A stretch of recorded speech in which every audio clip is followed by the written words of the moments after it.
함께 나눌 하나님 말씀은 시편 19편 7절부터 11절까지 말씀입니다. 시편 19편 7절부터 11절까지 말씀 제가 봉독하겠습니다. 여호와의 율법은 완전하여 영혼을 소성시키며 여호와의 증거는 확실하여 우둔한 자를 지혜롭게 하며 여호와의 교훈은 정직하여 마음을 기쁘게 하고 여호와의 계명은 순결하여 눈을 밝게 하시도다.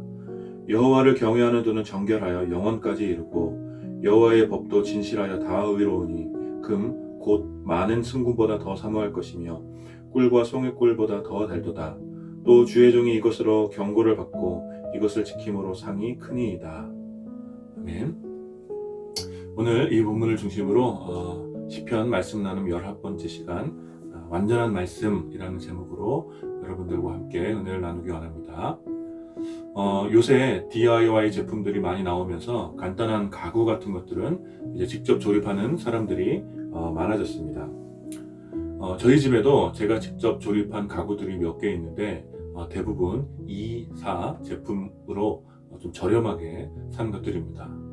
그런데 그 회사의 제품이 장점도 많이 있지만 개인적으로 느끼는 몇 가지 단점들이 있습니다. 여러분들도 그 회사 제품을 많이 써보신 분들 아시겠지만 제가 느끼는 몇 가지 단점들이 있는데 그중 제가 가장 불편하게 여기는 것은 바로 설명서입니다. 아무래도 국내 기업이 아니고 다국적 기업이다 보니까 설명서가 자세하게 나오지 않고 그림을 통해서 직관적으로 되어 있습니다. 그래서 자칫 잘못하면 문의 방향이 바뀐다거나 위아래가 바뀌는 치명적인 결과를 초래하기도 합니다. 그리고 저희 집에는 제가 그런 치명적인 실수를 한 옷장이 있습니다.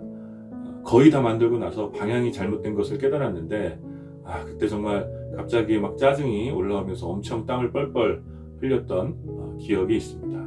못으로 다 이미 박았기 때문에 어쩔 수 없이 지금도 그냥 잘못된 방향으로 옷장을 쓰고 있고 아직도 문이 완전히 닫히지 않는 채 그렇게 사용하고 있습니다.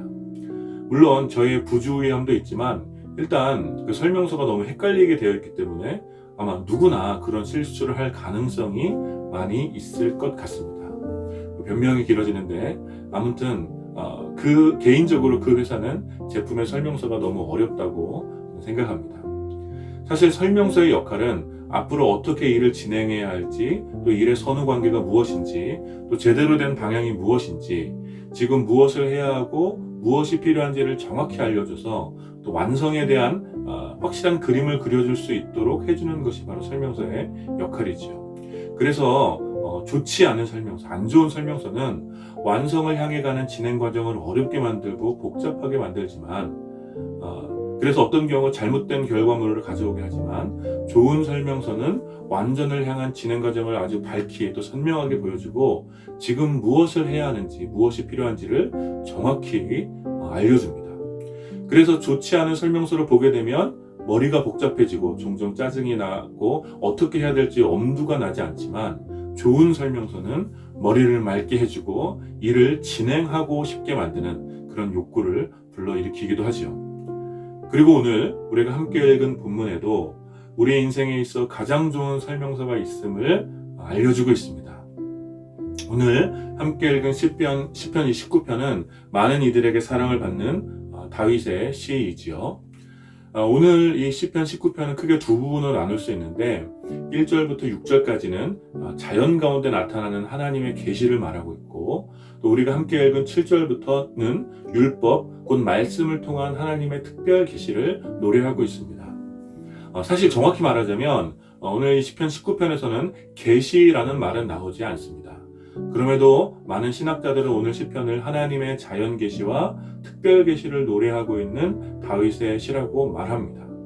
그 이유는 이 계시라는 것이 쉽게 말하면 바로 자기 자신을 보여주는 것이기 때문입니다.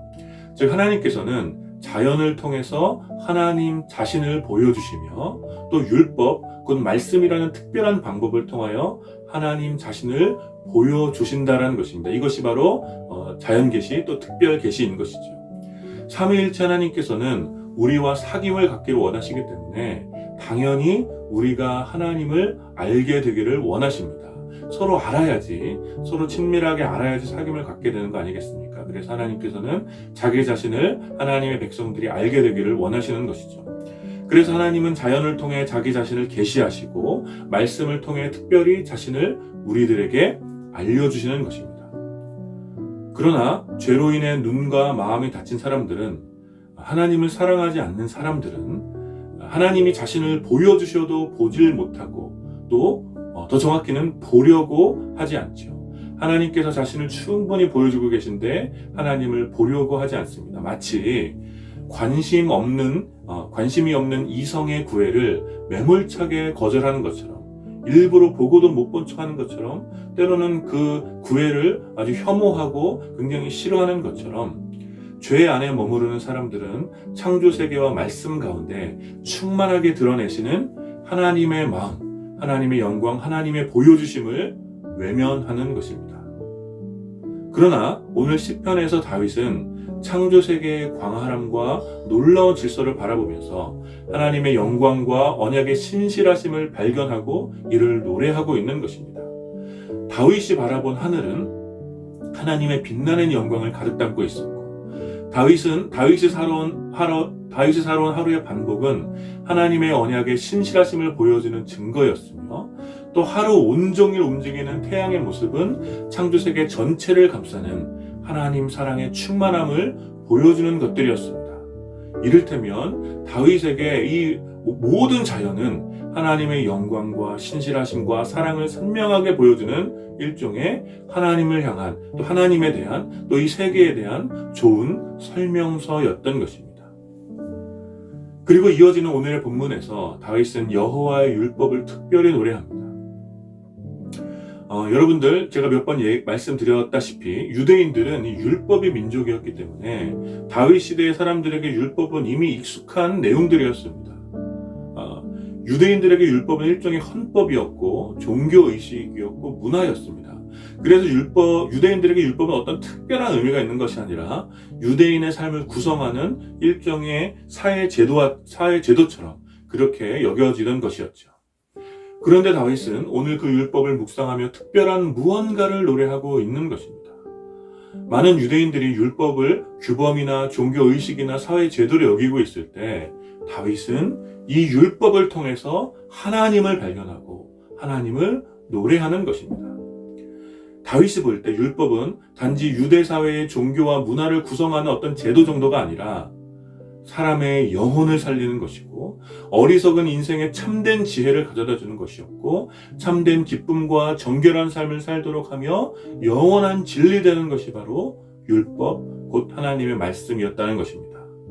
다윗은 율법을 통해 하나님의 완전한 성품과 또 선하신 능력을 발견하였고, 그래서 율법을 사랑하는 것이 곧 하나님을 사랑하는 것임을 고백하고 있는 것입니다.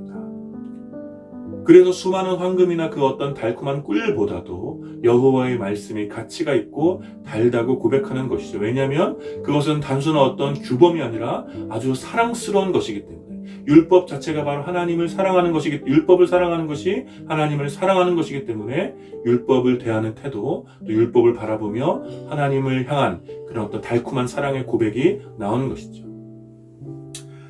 마치 우리 시대의 헌법이나 사회적 규범이 우리의 정서에 아무런 감동이나 아무런 느낌을 전달해주지 않는 것처럼 차갑고 메마른 마음으로 율법을 대하던 유대 사회에서 다윗은 율법을 통해 하나님의 성품을 발견하고 뜨겁게 율법을 사랑한다고 고백하며 노래를 하는 것입니다.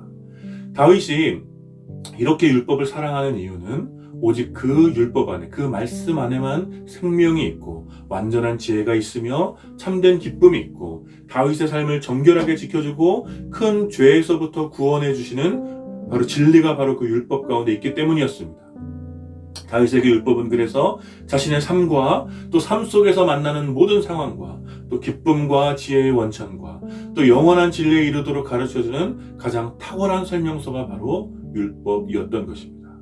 그래서 다윗은 이 율법을 밤낮으로 자신의 입에 가득하게 곱씹으며 묵상했다라고 오늘 시편은 노래하고 있습니다.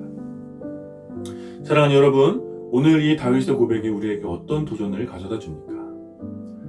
무엇보다 오늘 시편은 우리가 살아가는 모든 창조 세계와 우리의 일상 속에서 하나님을 발견하도록 우리를 안내해 줍니다.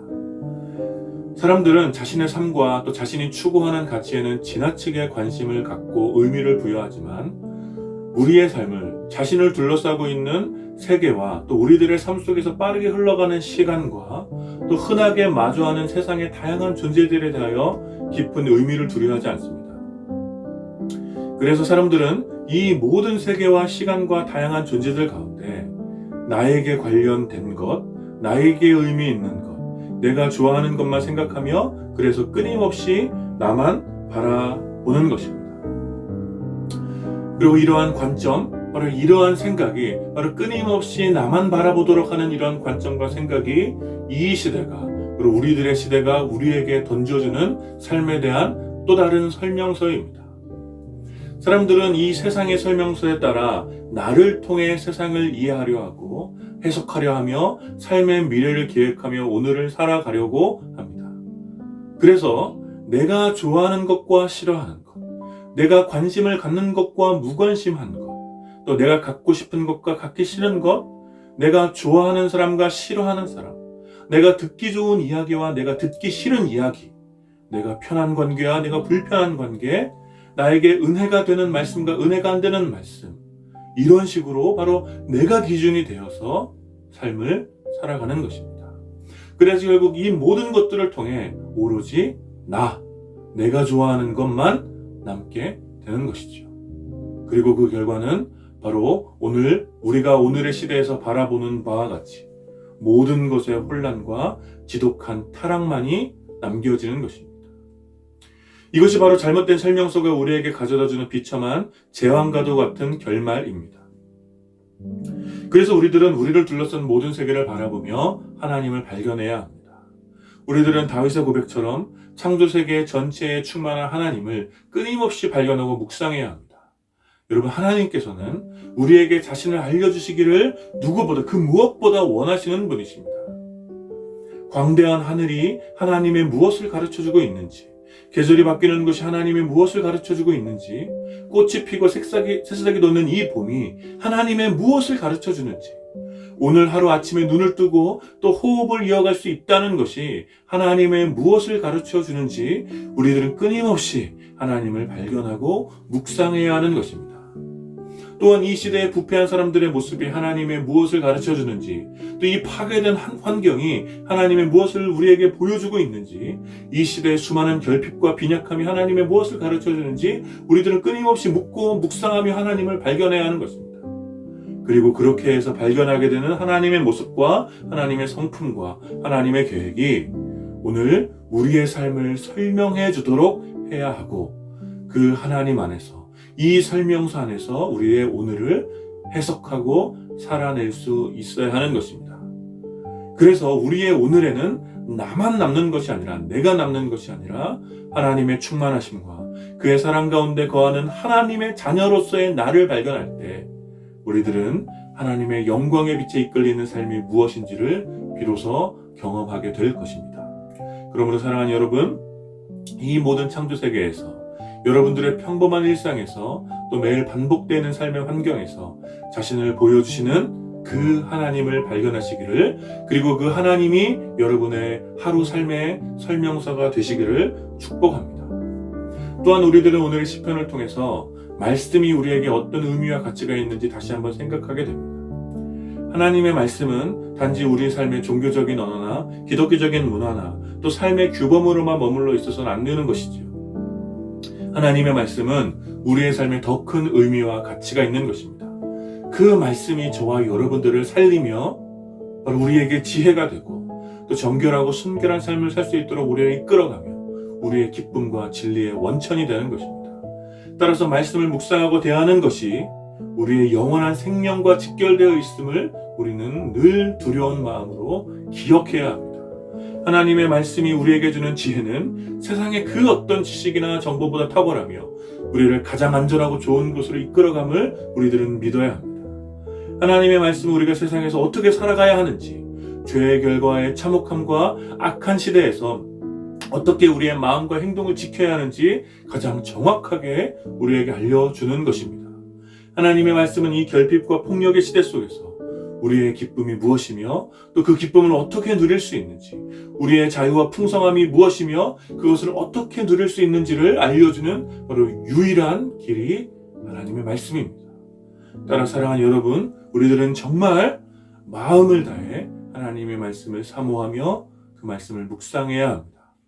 하나님의 말씀이 우리 삶에 생명을 주며 바로 하나님의 말씀이 우리에게 지도책이 되며 마음과 행동을 지켜주며 보물과 같이 우리에게 기쁨과 자유를 가져다주는 것임을 여러분들이 분명히 알고 믿게 되기를 축복합니다. 여러분, 우리 시대에 얼마나 많은 사람들이 알 수 없는 길을 향하여 또 대답이 없는 내일을 바라보며 온갖 불안함과 두려움 속에 카오스와 같은 이 혼돈의 날들을 살아오고 있습니까? 그러나 우리에게는, 저와 여러분들에게는 어두운 밤길과 같은 이 세상에서 밝은 빛을 비추어주는 랜턴과 같은 하나님의 말씀이 있는 것입니다. 우리들은 이 말씀을 통하여 분명한 길을 바라보며 나아가고 유일한 대답을 가지고 삶을 살아가며 기쁨과 자유함 가운데 하나님의 역사 한복판을 살아가야 하는 것입니다. 그러므로 사랑하는 여러분, 하나님의 말씀을 뜨겁게 사랑하시고 말씀을 묵상하는 것을 취미나 종교생활이 아닌 이 시대에 길과 대답을 들려줘야 하는 우리의 사명을 알고 더욱 깊고 진실하게 하나님의 말씀을 묵상하기를 부탁드립니다. 이번 한 주간 여러분을 둘러싼 모든 창조세계를 통하여 하나님을 발견하시기를 축복합니다. 하늘을 보며 땅을 보며 사람을 보며 좋은 소식과 나쁜 소식을 들으며 모든 상황과 관계들 가운데 하나님이 자신을 어떻게 보여주고 계신지 그 하나님을 발견하시기를 힘쓰시는 여러분들이 되어주십시오. 그래서 여러분들의 하루하루에 바로 이 시편 19편이 여러분의 언어와 여러분의 버전으로 쓰여지기를 축복합니다. 또한 그와 더불어 하나님의 말씀을 더 뜨겁게, 더 깊게, 더 진실하게 묵상하시기를 축복합니다. 하나님의 말씀을 통해 이 혼탁하고 어지러운 세상 가운데서 하나님의 계획과 하나님의 사랑의 선명함을 발견하시기를 축복합니다. 그래서 이번 한 주간 우리의 삶을 통해 나만 남는 것이 아니라 하나님의 영광과 하나님의 사랑과 계획의 신실함이 여러분의 삶을 통해 드러나게 되기를 축복합니다. 우리가 하나님의 사람이라는 그 믿음은 우리의 오늘 나의 흔적을 남기는 것이 아니라 하나님의 영광을 드러내는 것으로 바로 하나님의 흔적을 드러내는 것으로 증명되어져야 하는 것입니다. 하나님의 영광을 묵상하기 좋은 이 계절, 특별히 사순절 기간과 더불어 더 깊게 하나님의 영광과 그 말씀을 묵상합시다. 이번 한 주간 여러분들의 삶의 자리와 여러분들이 만나는 모든 이웃들에게 바로 우리가 어떤 사람들인지, 우리가 보고 따라가는 그 설명서가 무엇인지, 우리의 생명책과 보물지도가 무엇인지를 선명하게 보여주는 저와 여러분들이 되시기를 주님 안에서 축원합니다.